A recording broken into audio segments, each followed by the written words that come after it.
శ్రీపాదరాజం శరణం ప్రపద్యే. అధ్యాయము 12. కులశేఖర వృత్తాంతము.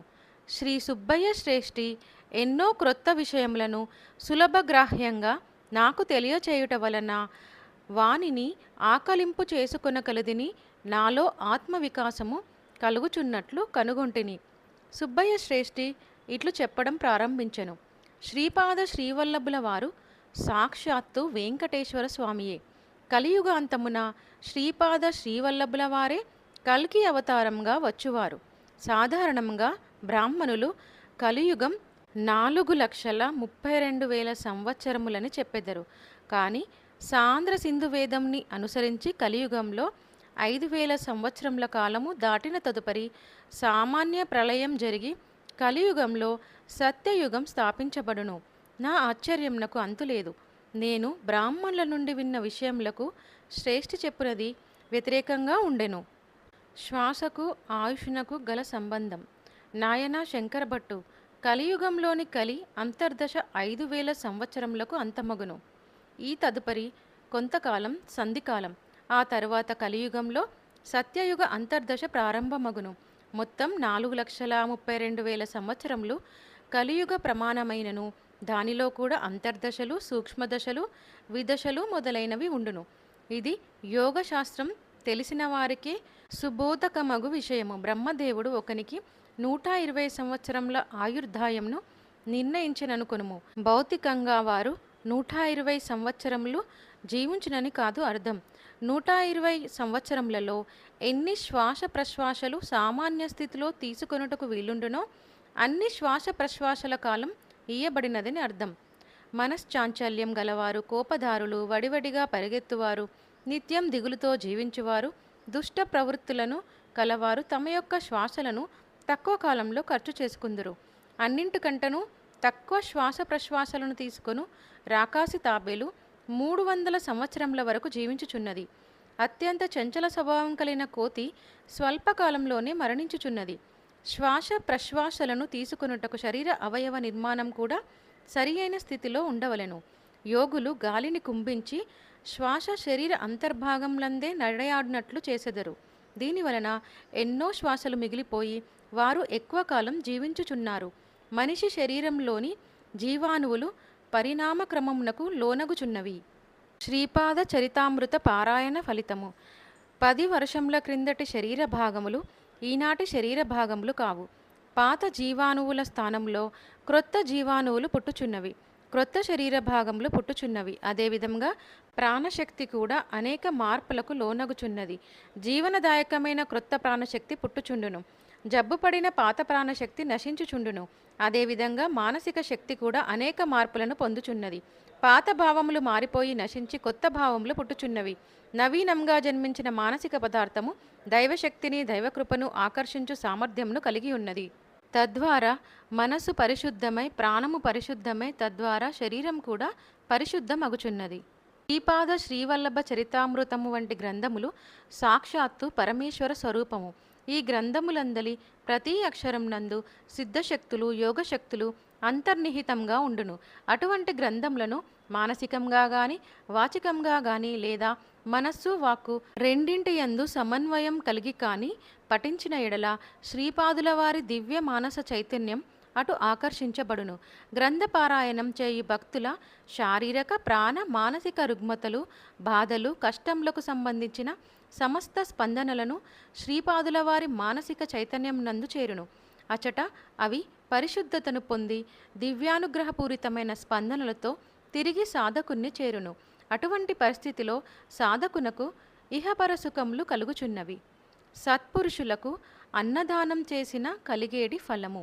గ్రంథ పారాయణ అనంతరం కనీసం 11 మంది సత్పురుషులకు భోజనం పెట్టుట కానీ లేదా దానికి సమానమైన ద్రవ్యమును ఏదేని దత్తక్షేత్రములందు వినియోగించబడినట్లు చేసినా గాని పారాయణ ఫలం సంపూర్తిగా లభింపదు.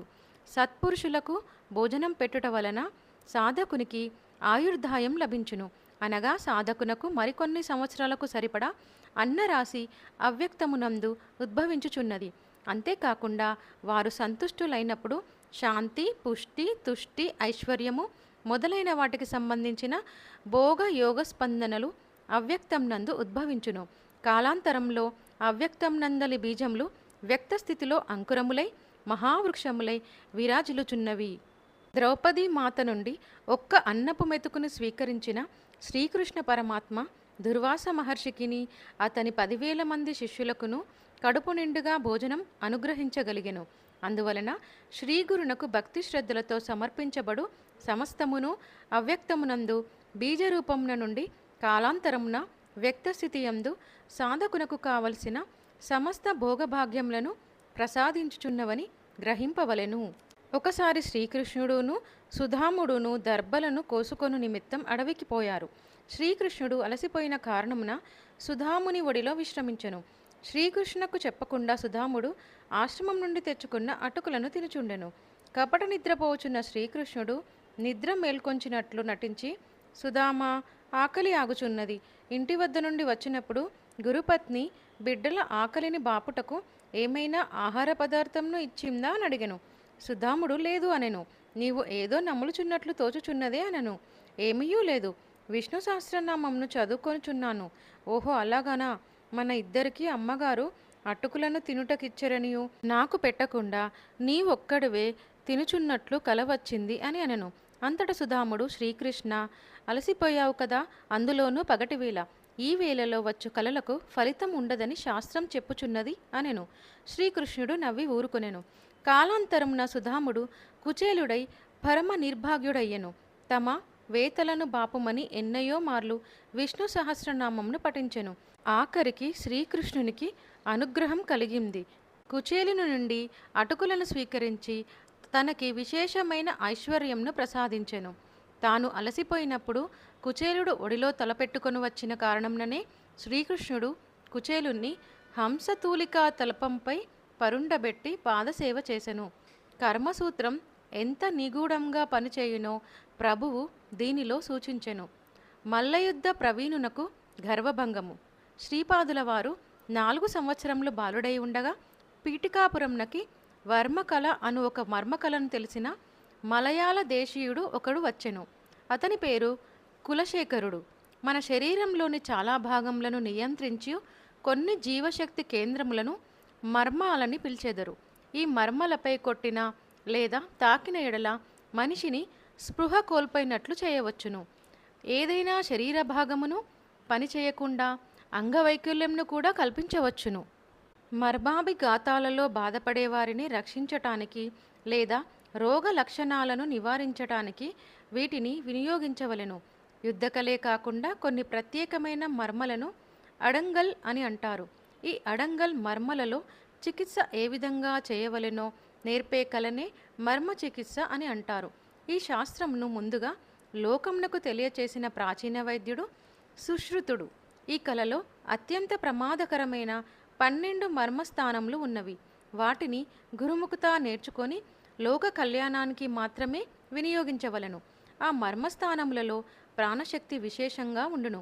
వీటిపై తీవ్ర ఒత్తిడి కలిగించడం వలన కానీ ఆ స్థానంలో దెబ్బతీయుట వలన కానీ మనిషికి ప్రాణాపాయము కలిగించవచ్చు.